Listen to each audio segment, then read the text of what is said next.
آج جب میں ویڈیو بنا رہا ہوں 28 جون ہے، اور آج سے 2 دن بعد 1 جولائی 1 جولائی ہے، اور یہ تاریخ پاکستان کی تاریخ میں بہت اہمیت کی حامل ہے، کیونکہ اسی تاریخ کو پاکستان کے اسٹیٹ بینک کا افتتاح ہوا تھا، اور اس کا افتتاح کسی اور نے نہیں بلکہ خود قائد اعظم محمد علی جناح نے فرمایا تھا۔ پاکستان بننے کے تقریباً 1 سال بعد 1 جولائی 1948 کو اسٹیٹ بینک آف پاکستان کا افتتاح ہوا، اور اس کی افتتاحی تقریب میں قائد اعظم محمد علی جناح نے ایک تقریر بھی کی، اور وہ تقریر آج بھی اسٹیٹ بینک آف پاکستان کی ویب سائٹ پر محفوظ اور موجود ہے، اور وہ کوئی بہت لمبی تقریر نہیں ہے، بہت مختصر سی تقریر ہے، چند پیراگراف ہیں، اور آج میں آپ کے سامنے اسی تقریر کا ایک پیراگراف پیش کرنے لگا ہوں، آپ کو پڑھ کر سنانے لگا ہوں۔ میں کیوں آپ کے سامنے اس تقریر کا وہ پیراگراف پیش کر رہا ہوں، کیوں سنا رہا ہوں؟ جب میں سنا دوں گا، پیش کر دوں گا، تو آپ خود سمجھ جائیں گے۔ اس تقریر کا چوتھا پیراگراف ہے، جو کہ آخری پیراگراف ہے، اس میں قائد اعظم کے الفاظ کچھ اس طرح ہیں۔ آپ فرماتے ہیں کہ I shall watch with keenness the work of your research organization in involving banking practices compatible with Islamic ideas of social and economic life۔ آپ کہتے ہیں کہ میں آپ کی ریسرچ کے کام کو شوق سے دیکھوں گا کہ کس طرح آپ بینکنگ کے نظام کو اسلام کی معاشی اور معاشرتی تعلیمات سے ہم آہنگ کرتے ہیں۔ یہ 1948 ہے، اسٹیٹ بینک آف پاکستان کی افتتاحی تقریب، اور اس میں قائد اعظم یہ کہہ رہے ہیں کہ میں چاہتا ہوں کہ بینکنگ کا نظام مکمل طور پر اسلامی تعلیمات سے ہم آہنگ ہو۔ پھر مزید آپ نے بتایا کہ the economic system of the West has created almost insoluble problems for humanity, and to many of us it appears that only a miracle can save it from disaster۔ آپ کہتے ہیں کہ ویسٹ کے معاشی نظام نے انسانیت کے لیے اور ہم میں سے بہت سو کے لیے ناقابل حل مسائل پیدا کر دیے ہیں، اور کوئی معجزہ ہی ان خطرات سے جو ہے وہ بچا سکتا ہے مغرب کو۔ پھر آپ مزید کہتے ہیں کہ ویسٹ کا جو معاشی نظام ہے، آپ اس کے بارے میں مزید کہتے ہیں کہ it has failed to do justice between man and man, کہ ویسٹ کا جو معاشی نظام ہے وہ آدمی کے درمیان عدل کرنے سے قاصر ہے۔ اور پھر آپ نے مزید کہا کہ it was largely responsible for the 2 world wars in the last half century, کہ یہی وہ معاشی نظام تھا ویسٹ کا کہ جو پچھلی آدھی صدی میں 2 عالمی جنگوں کی بنیاد بنا۔ 2 عالمی جنگیں اسی ویسٹ کے معاشی نظام کی وجہ سے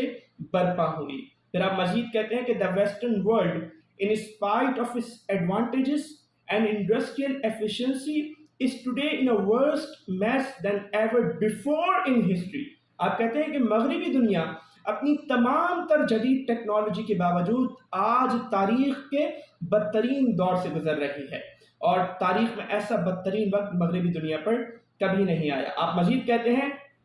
کہ the adoption of Western economic theory and practice will not help us in achieving our goal of creating a happy people۔ آپ کہتے ہیں کہ ہمیں اپنے جو ہے وہ مقاصد، آپ کہتے ہیں کہ مغرب کے جو معاشی اور سماجی نظام جو ہے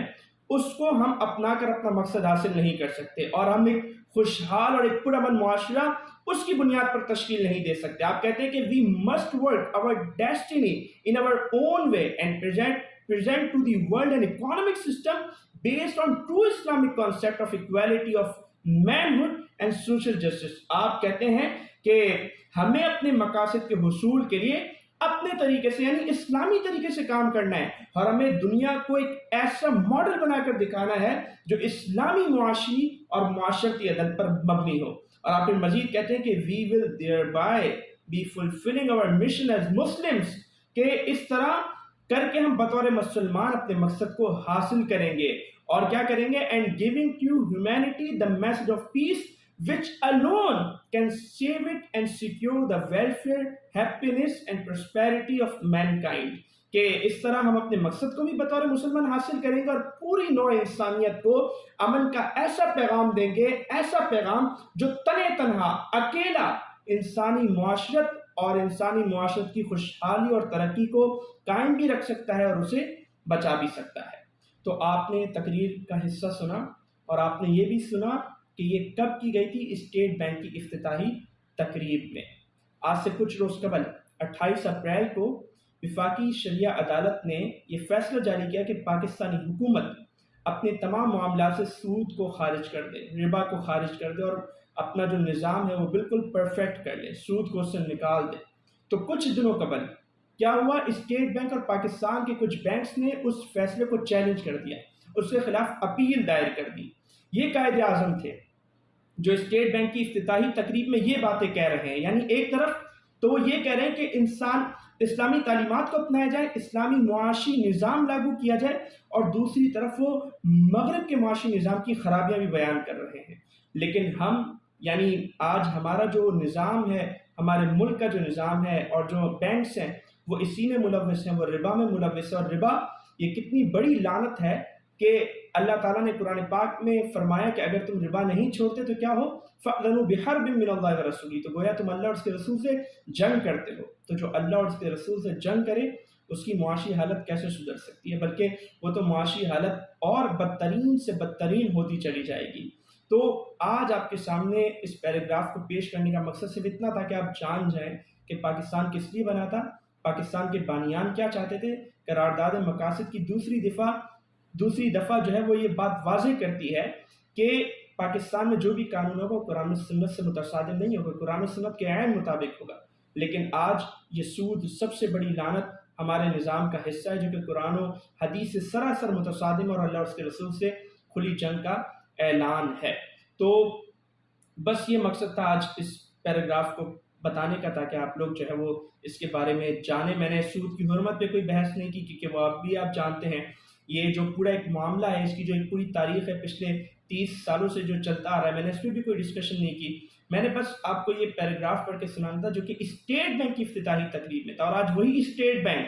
وفاقی شرعیہ عدالت جس نے سود کے خلاف فیصلہ دیا اسی فیصلے کو چیلنج کر رہا ہے، یعنی وہ قائد کے نظریے سے ہٹ گیا۔ قائد کی جو فکر تھی، قائد اعظم کی جو سوچ تھی، جو ایک اسلامی اسٹیٹ کی ان کی سوچ تھی، وہ اس سے جو ہے وہ ہٹ چکا ہے۔ قائد اعظم نے فرمایا تھا ہم تو پاکستان بنا اسی لیے رہے تاکہ ہم یہاں اسلام کو پریکٹس کریں گے، یہ ایک ایسا لیبارٹری ہوگا جہاں ہم اسلام کو جو ہے وہ پریکٹس کریں گے، لیکن آج وہ ساری چیزیں جو ہے وہ پیچھے جا چکی ہیں۔ تو بس